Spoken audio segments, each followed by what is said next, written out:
Hello dear students and welcome back to my channel. In today's video, I'm going to give you the last minute quick revision of all the lessons of degree second semester English. So just before your exam, you can watch this to remember the main points of the story. I have also uploaded mind maps. Those also you can watch at the last moment to write detailed explanation. So let me explain you all the poems and lessons in short.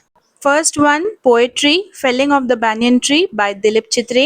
इस poem में poet अपने बचपन को याद करते हैं कि उनके बचपन वाले घर में एक बनियन का ट्री हुआ करता था जो सबसे बड़ा था साइज में।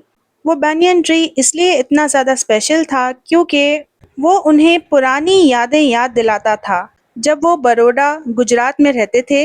इस ट्री का कनेक्शन है उनकी फैमिली और उनके कल्चर से और ये रिप्रेजेंट करता है उनके पास्ट को और वो कहाँ से आते हैं, क्योंकि अब तो वो मुंबई में रहते हैं जहाँ पर लाइफ बहुत ज़्यादा क्राउडेड और बिजी होती है और नेचर से बिल्कुल भी कनेक्शन नहीं बन पाता है। इस पोएम का मेन पॉइंट जो आपको याद रखना है वो ये है कि जब हम पेड़ पौधों को कट करते हैं तो उनके साथ हम हमारा कल्चर, ट्रेडिशन, वैल्यूज़ ये सारी चीज़ों को खो देते हैं। प्रोग्रेस एंड डेवलपमेंट का मतलब ये नहीं है कि हम एनवायरनमेंट को नुकसान पहुँचाएँ। Next is prose lesson the bet by Anton Chekhov. एक बैंकर और एक लॉयर मिलकर एक शर्त लगाते हैं। लॉयर अग्री करता है कि वो 15 साल तक अकेला रहेगा एक कमरे में और अगर वो बेट को जीत गया तब उससे बहुत सारे पैसे मिलेंगे, बैंकर से 2 मिलियन रूबल्स जो कि रशियन करेंसी है।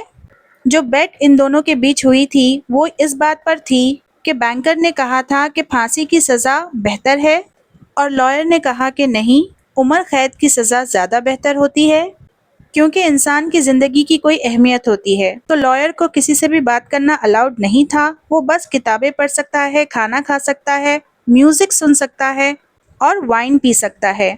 सो अंत में होता ये है कि जो लॉयर होता है वो 15 साल पूरे होने से ठीक 5 घंटे पहले ही घर से चले जाता है। लेकिन एक रात पहले ये बैंकर जाता है उस लॉयर को मारने, उसका मर्डर करने, ताकि उसे बेट की जीती हुई रकम ना देनी पड़े। लेकिन जब वो इस लेटर को देखता है तो वो शर्मिंदा होता है। लॉयर ये जान जाता है कि सीखना ज़्यादा इम्पोर्टेंट होता है पैसे से। मोस्ट इम्पॉर्टेंट डिटेल इस स्टोरी की ये है कि लॉयर का जो फैसला था कि वो पैसों पर गिव अप कर देगा, उसे पैसे नहीं चाहिए, ये बताता है कि उसकी सोच इन 15 सालों में कितनी ज़्यादा बदल चुकी है। Next is a poetry a walk by the moonlight written by Henry Derozio. इस पोएम में पोएट अपना पर्सनल लाइफ एक्सपीरियंस शेयर करता है। वो बताता है कि किस तरह 3 दोस्त मिलकर वापस जा रहे थे एक और दूसरे फ्रेंड के घर से लौटते हुए और जो रात थी वो मूनलिट थी, यानी कि चांद की रोशनी से चमक रही थी जिसकी वजह से हर चीज़ खूबसूरत और शांत महसूस हो रही थी। इस पोएम का मेन पॉइंट ये है कि ये बताती है कि किस तरह हमारा जो नेचर है वो कितना खूबसूरत है, ख़ास तौर से रात का वक्त जो कि सुकून और शांति लेकर आता है। नेक्स्ट है prose lesson how the corona virus sparked a wave of innovations in India by Shrivas Sahasranamam. ये लेसन कोविड-19 पैंडमिक के बारे में है, किस तरह दुनिया भर में चेंजेस आए। इस लेसन में बात की गई है कि किस तरह इंडिया में रहने वाले लोगों का लाइफस्टाइल चेंज हो गया, जीने का तरीका बदल गया कोरोना वायरस की वजह से। इंडिया में टेक्नोलॉजी का इस्तेमाल बढ़ चुका था, लोग अपनी प्रॉब्लम्स को सॉल्व करने के लिए जुगाड़ का इस्तेमाल करने लगे, यानी कि cheap and simple ways to solve problems. For example India में ऐप्स इन्वेंट होने लगी जैसे कि आरोग्य सेतु, जिसकी मदद से लोग अपनी हेल्थ का ट्रैक रख पाए।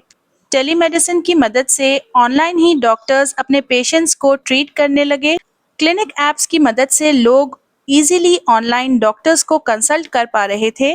तो ऐसे ही कई सारे ऐप्स इन्वेंट हुए जैसे कि clinic app, Practo app, robot hand sanitisers, triple helix model. So whole India had united and they were fighting against the virus. So main point जो आपको इस लेसन में याद रखना है वो ये है कि we must always allow change and also new innovations and research.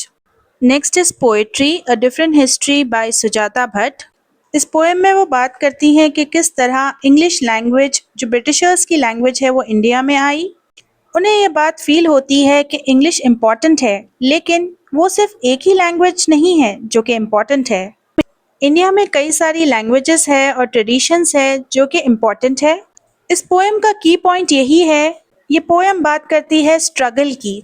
जो कि इंग्लिश लैंग्वेज और बाकी जो इंडिया में लैंग्वेजेस है, इंडिया की जो ओन लैंग्वेजेस है उसके बारे में है कि किस तरह इंडियंस को फोर्स किया गया कि वो इंग्लिश में ही बात करें। इस पोएम की मोस्ट इम्पॉर्टेंट डिटेल ये है कि पोएट ये कहना चाहती हैं कि इंग्लिश जो है वो रिप्लेस नहीं कर सकती, यानी कि जगह नहीं ले सकती इंडिया के रिच कल्चर की। Next is a prose lesson, Nobel lecture 7 December 1993 extract written by Toni Morrison. So जब टोनी मॉरिसन को नोबेल प्राइज मिलता है in literature in the year 1993, तब वो स्टेज पर आकर एक स्पीच देती हैं जिसमें वो एक कहानी सुनाती है एक बूढ़ी अंधी औरत के बारे में जिसे कुछ यंगस्टर्स टेस्ट करना चाहते थे। वो यंगस्टर्स उसके पास जाकर पूछते हैं कि बताओ कि ये जो चिड़िया हमारे हाथों में है वो जिंदा है या फिर मर चुकी है। तब वो औरत कहती है कि चिड़िया तुम्हारे हाथों में है, इसका मतलब ये है कि इसका रिजल्ट तुम्हारे ऊपर डिपेंड करता है। She compares the bird to language. Toni Morrison इस स्टोरी का इस्तेमाल करती हैं लोगों को ये बताने के लिए कि लैंग्वेज डिसाइड करती है आपका फ्यूचर। सो मेन आइडिया इस स्टोरी का यही है कि लैंग्वेज में बहुत ताकत होती है। लैंग्वेज की मदद से आप चीज़ों को क्रिएट कर सकते हो और डिस्ट्रॉय भी कर सकते हो। तो हमें लैंग्वेज को बहुत ज़्यादा केयर और सच्चाई के साथ इस्तेमाल करना है। Next poem is lady Macbeth speech from Macbeth act 1 scene 5 written by William Shakespeare. Shakespeare का एक प्ले था मैकबेथ, उसमें से ली गई पोएम है ये पोएम एक सॉलिलॉकी है, यानी कि इसमें एक ही कैरेक्टर बात करता है स्टेज पर आकर।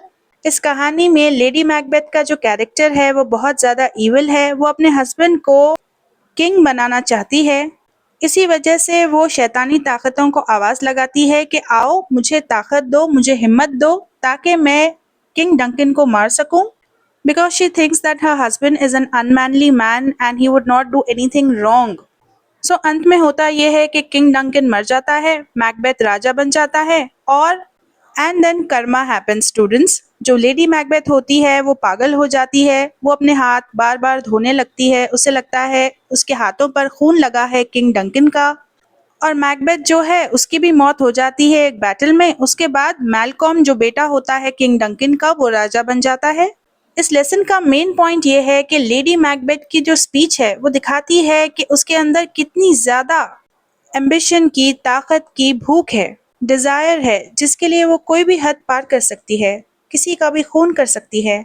लेकिन मैकबेथ मारता है किंग डंकन को। Okay, just remember students, this is not the whole summary. I have explained you in a very short method so that at least those students who are not able to write anything can write something on their own.